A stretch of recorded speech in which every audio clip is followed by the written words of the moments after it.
जय हिंद दोस्तों, ये ड्राइव कोरियन में आपका स्वागत है। चलिए लूसेंट का इस नेक्स्ट पार्ट स्टार्ट करते हैं। 3 पार्ट बना दिए, प्लेलिस्ट बना दिया गया, उसको जरूर जाके देखिएगा। बहुत इंपॉर्टेंट रहेगा बीपीएससी 71 के लिए, और साथ ही साथ बीपीएससी टीआरई 4 के लिए, और बिहार एसएससी जितने भी एग्जामिनेशन आने वाले हैं, 1 डे एग्जामिनेशन जितने भी, सभी जगह इंपॉर्टेंट रहता है। लूसेंट का इंपॉर्टेंस फिर से आ गई है। आरआरबी, ग्रुप डी और एनटीपीसी में भी हेल्पफुल रहेगा। वैदिक सभ्यता। वैदिक सभ्यता में का जो है विभाजन 2 भागों में होता है। एक तो ऋग्वैदिक काल माना जाता है, 1500 से लेकर के 1000 ईसा पूर्व माना जाता है। 1500 से लेकर के 1000 ईसा पूर्व माना जाता है। उत्तर वैदिक काल जो आपका 1000 से लेकर के 600 ईसा पूर्व माना जाता है। आर्य सर्वप्रथम जो है पंजाब और अफगानिस्तान में बसे थे। कहाँ पर बसे थे, क्वेश्चन आ सकता है। आर्य समाज जो है आपको जो है आर्य क्वेश्चन, हर एक लाइन से क्वेश्चन बनता है, इसलिए क्वेश्चन के फॉर्मेट में हम बताते जाएंगे। आर्य सर्वप्रथम कहाँ पर बने थे, तो पंजाब और अफगानिस्तान में बसे। मैक्स मुलर ने आर्यों का मूल स्थान जो है मध्य एशिया को माना है। कहाँ पर माना है, तो मैक्स मुलर के अनुसार जो है आर्यों का मूल स्थान कहाँ पर है, तो मध्य एशिया को मानते हैं। तो किसके अनुसार मानते हैं मध्य एशिया जो है आर्यों का मूल स्थान है मध्य एशिया, तो मैक्स मुलर। दोनों याद रखिएगा, उल्टा करके भी। आर्यों द्वारा जो है निर्मित सभ्यता वैदिक सभ्यता कहलाई है।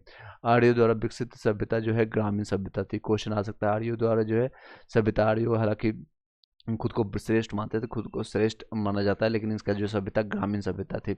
आर्यों की भाषा क्या थी, तो संस्कृत भाषा थी। कौन सी भाषा थी, क्वेश्चन आ सकता है, संस्कृत भाषा थी। आर्यों द्वारा जो है आर्यों के प्रशासनिक इकाई आरोही क्रम में, यानी आपका आरोही अवरोही जो आता है, आरोही यानी कि बढ़ते क्रम में, इन 5 भागों में बांटा गया था। एक तो आपका कुल हो गया, ग्राम हो गया, विश्व हो गया, जन हो गया, फिर आपका राष्ट्र के रूप में जाना जाता है। तो सबसे आपका छोटा ये हो गया, फिर ग्राम हो गया, कुल आपका कुल जाति जैसे आपको आता है, कुल हो गया, ग्राम हो गया, विश्व हो गया, फिर जन हो गया, राष्ट्र, उसके बाद सबसे ऊपर राष्ट्र होता है। ये आपका बढ़ते हुए क्रम में है। ग्राम के मुखिया यानी ग्रामीणी कहलाता है। विश्व प्रधान जो है आपका विश्वपति कहलाते थे। जन के शासक को राजन कहा जाता था। जन के शासक जैसे राजा, राजन। राज्य अधिकारियों को में पुरोहित एवं सेनापति प्रमुख होते थे। राज्य अधिकारियों में अगर कोई जो है प्रमुख है, तो पुरोहित और सेनापति में प्रमुख थे। सुत, रथकार और कम्बादी आदि जो है नामक जो है कंबादी जो है नामक अधिकारी रत्नी कहे जाते थे। इनकी संख्या राजा सहित जो है करीब 12 हुआ करती थी। सुत, रथकार और कम्मादी जो है नामक अधिकारी रत्नी ही कहे जाते थे। इनकी संख्या राजा सहित 12 हुआ करती थी। पूरब जो है दुर्गपति और सब जो है जनता की गतिविधियों को देखने के वाले गुप्तचर होते थे। बाजपति जो है गोपचर भूमि का अधिकारी होता था। उगड़ी यानी अपराधियों को पकड़ने का कार्य करता था। सभा एवं समिति को राजा को सलाह देने वाली संस्था थी। सभा श्रेष्ठ एवं संभात लोगों की होती थी, यानी सभा जो है श्रेष्ठ एवं संभात लोगों की संस्था होती, जबकि समिति सम्मान जनता का प्रतिनिधित्व करती थी। इसके अध्यक्ष जो है इस आन कहा जाता था, इसके इंसान कहा जाता था। कुछ इंपॉर्टेंट देख सकते हैं, दिशा और उत्तर वैदिक शब्द है, और राजा का नाम कौन कौन सा, जैसे पूर्व में आपका प्राची के नाम से, सम्राट के नाम से जाने जाते थे राजा का नाम।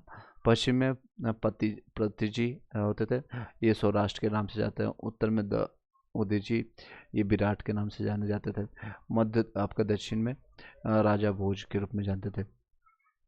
युद्ध में कबीले का नेतृत्व राजा करता था। युद्ध के लिए गविष्ठी जो है शब्द का प्रयोग किया जाता था, जिसका अर्थ होता है गायों की खोज। इसमें अघन्य माना जाता था गायों को, अघन्य। गविष्ठी याद रखिएगा। ये सारे टर्म एक बार मैं बोल देता हूँ, आप सुन लीजिएगा, आपको याद हो जाएगा। जो लोग फर्स्ट टाइम जो 10th पास अभी किए हैं, ग्रुप डी का प्रिपरेशन कर रहे हैं, फर्स्ट टाइम इसको देख रहे हैं, तो एटलीस्ट 3 बार आप देख लीजिएगा। ऑलरेडी आप लोगों के पास होगा लूसेंट का बुक, तो उसको साथ ही साथ आप टिक लगाते हैं, और इम्पोर्टेंट जो बताएंगे उसको आप टिक हाईलाइट करते चले जाएगा। 10 राजा युद्ध का उल्लेख जो है आपको ऋग्वेद के 17वें मंडल में मिलता है। तो क्वेश्चन आ सकता है इसमें कि ऋग्वेद के जो है 10 राज का युद्ध कहाँ पर मिलता है, तो ऋग्वेद के 7वें मंडल में मिलता है। ये युद्ध आपका जो है पड़ुसनी नदी, ये क्वेश्चन आ सकता है कौन सी नदी के तट पर लड़ा गया था, तो ये आपको पड़ुसनी, यानी जिसको पुराना नाम था पड़ुसनी, अभी वर्तमान में रावी नदी कर सकते हैं। रावी नदी लाहौर में पड़ता है, ये के तट पर आपका सुदास एवं 10 जनों के बीच लड़ा गया था। 10 के बीच में लड़ा गया है, जिसमें सुदास विजय हुआ, था। जिसमें कौन विजय हुआ, सुदास विजय हुआ।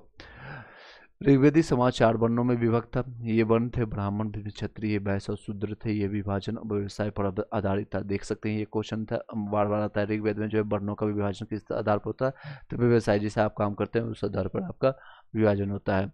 ऋग्वेद में के 10वें मंडल में पुरुष सूक्त में चतुर्थ वर्णों का उल्लेख मिलता है। तो चतुर्थ वर्णों यानी 4 जो वर्णों का वर्णन किस मंडल में मिलता है, तो 10वें मंडल में मिलता है। 7वें मंडल में क्या मिलता है, 7वें में आपका 10 राज युद्ध का वर्णन मिलता है, और जिसमें सुदास और 10 जनों के बीच में लड़ा गया था, और सुदास भी इसमें विजयी हुआ था। ये कहाँ पर लड़ा गया था, तो आपको परुसनी रावी नदी के तट पर हुआ था। ये इंपॉर्टेंट है, इसको हाईलाइट करते जाइएगा। जो है आपका आगे बढ़ते हैं। ऋग्वेद के 10वें मंडल के पुरुष सूक्त में चतुर्थ वर्णों का उल्लेख मिलता है। इसमें कहा गया है ब्राह्मण जो है आपको पुरुष के मुख से, यानी कि परम पुरुष के मुख से, क्षत्रिय उनकी भुजाओं से, वैश्य उनकी जांघों से, शूद्र उनकी पैरों से उत्पन्न होते हैं। आर्यों का जो समाज पृथ्वी प्रधान था, यहाँ से पृथ्वी सत्तात्मक देखने को मिलता है। समाज की सबसे छोटी इकाई परिवार यानी कुल, उसको कहते थे, परिवार यानी कुल थे, जिसका मुख्य पिता होता था, इसे क्लूप कहा जाता था। स्त्रियां इस काल में अपने पति के साथ यज्ञ कार्य में भाग लेती थी। बाल विवाह एवं प्रथा जो है का प्रचलन नहीं था। उपनिषदों की संख्या देख सकते हैं कितना, 108। ये क्वेश्चन आ सकता है, उपनिषदों की संख्या कितने हैं, 108 है। महापुराणों की संख्या कितना, 18 है। वेदांग की संख्या कितना है, 6। तो आप कमेंट बॉक्स में बताइएगा उपनिषदों की संख्या कुल कितनी है, तो 108 है। पुराणों की संख्या कितना है, 18 है। वेदांगों की संख्या कितना है, 6। जरूर आप लिखिएगा। विधवा अपने मृतक पति के छोटे भाई यानी देवर से विवाह कर सकती थी।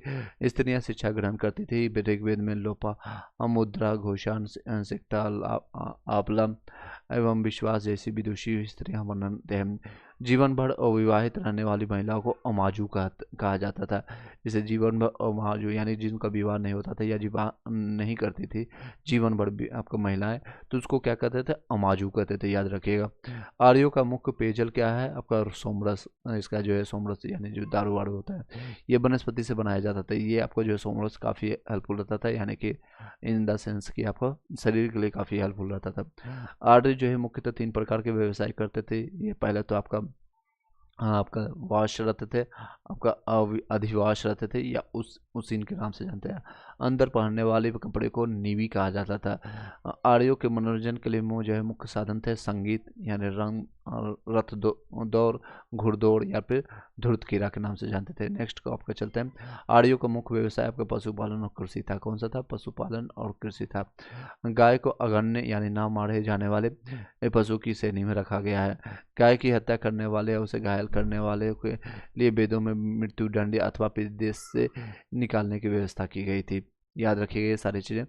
आर्यों का प्रिय पशु जो था घोड़ा एवं सर्वाधिक प्रिय देवता आपका इंद्र था। कौन सा क्वेश्चन आता है, सबसे प्रिय पशु कौन सा है, तो आपको घोड़ा याद रखिएगा।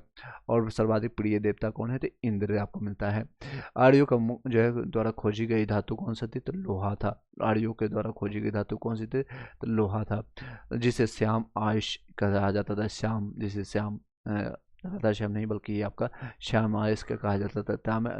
तांबे को लोहित आयस कहा जाता था, लोहित आयस कहा जाता था। व्यापार है तो दूर दूर तक जाने वाले व्यक्तियों को पनी कहा जाता है। जैसे अभी ट्रैवलर कहते हैं ना, यहाँ दूर दूर तक जाकर के ट्रेवलिंग करना, व्यवसाय करना, तो उस समय उसको व्यापार करने वाले, दूर दूर तक जाने वाले को पनी के नाम से जानते थे। और जो घाट काट के पानी पीने वाले को पनी कहा जाता था। इस तरह से याद रख सकते हैं। लेन देन में वस्तु विनिमय की आपको प्रणाली चलती थी। जैसे आपका गेहूँ के बदले चावल या चावल के बदले आपका कुछ और देने की वस्तु थी, यानी वस्तु विनिमय की उस पर पद्धति, उसमें कोई पैसा रुपया या नोट नहीं चलता था, बल्कि वस्तु, आप एक वस्तु दीजिए दूसरे वस्तु से आदान प्रदान कर सकते थे। गाय के उसमें बहुत ज़्यादा इंपॉर्टेंट होता था, यानी पशु, गाय भैंस जो भी है, वो सारी चीज़ें जो है वस्तु विनिमय में भी यूज होता था। ऋण देकर के ब्याज लेने वाले व्यक्ति को उसको सूदखोर या बैक नोट कहते थे, बैक नोट कहा जाता था। बैक नोट यानी वापस नोट लेने वाला बैक नोट कहा जाता था। मनुष्य एवं देवता के बीच मध्यस्थता की भूमिका निभाने वाले देवता के रूप में अग्नि की पूजा की जाती थी। अभी भी वर्तमान में अग्नि की कितना इंपॉर्टेंस आप लोग बता देती है। इसी अग्नि को जो है बीच में जला करके लोग शादी का साथ बंधन का कसमों खाते हैं रहने का, हालांकि कितने दिन ये टिकता है आप लोग को भली बात ही पता है। नेक्स्ट कुछ इंपॉर्टेंट चीज़ें यहाँ पर छूट गई, उसको बता देते हैं। प्रमुख दर्शन और उसके प्रवर्तक कौन है, जैसे चावार्क, चावार्क इसके प्रवर्तक है। योग आपका जो क्वेश्चन बहुत इंपॉर्टेंट है, याद रखिएगा। योग के प्रवर्तक कौन है? तो पतंजलि है। सांख्य का कौन है? तो कपिल, आपका कपिल।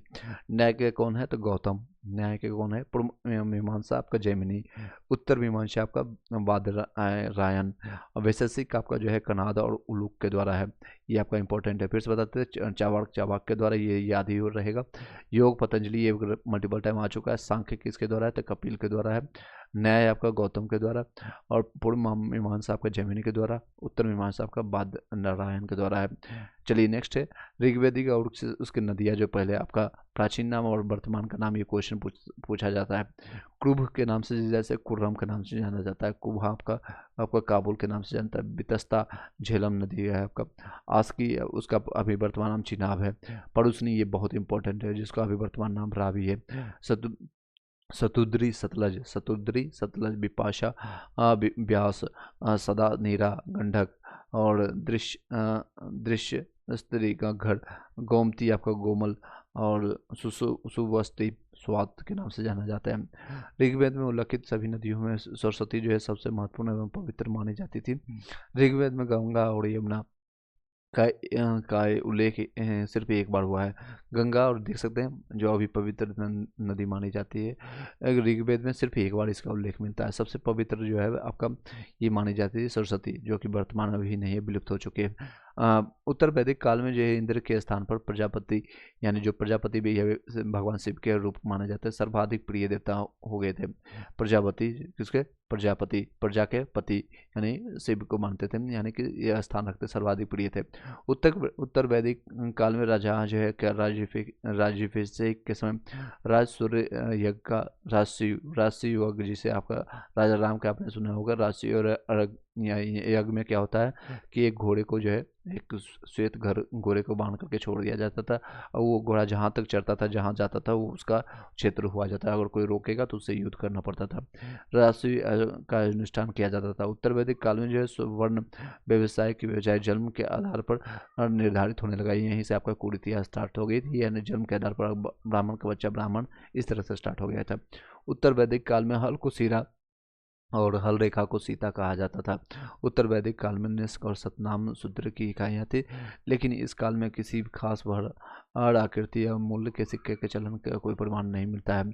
सांख्य दर्शन भारत के सभी दर्शन में सबसे प्राचीन है।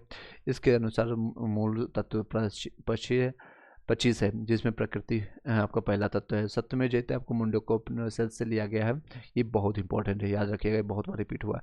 सत्यमेव जयते, सत्य की सदा जय हो, इसमें आपको मुंडको उपनिषद से लिया गया है। और इसी उपनिषद में यह की तुलना टूटी नाव से की गई है। इसी आपका जो है आपका उपनिषद में यह की तुलना टूटी नाव से। गायत्री मंत्र जो है सावित्री आपका नामक ही देवता को संबोधित है, जिसका संबंध ऋग्वेद से है।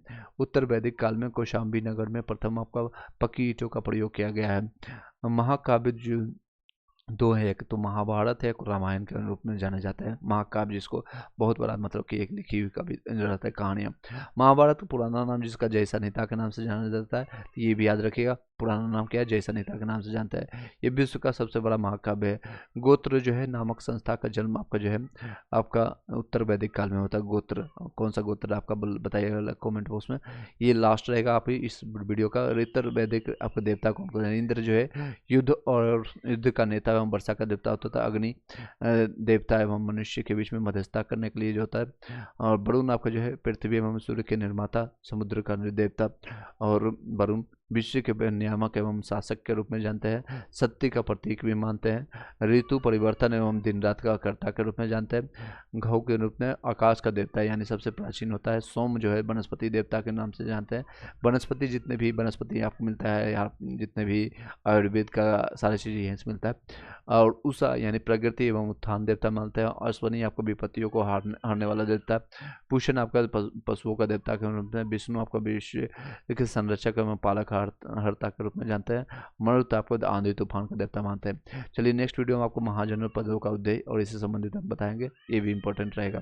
Thank you so much, have a nice day.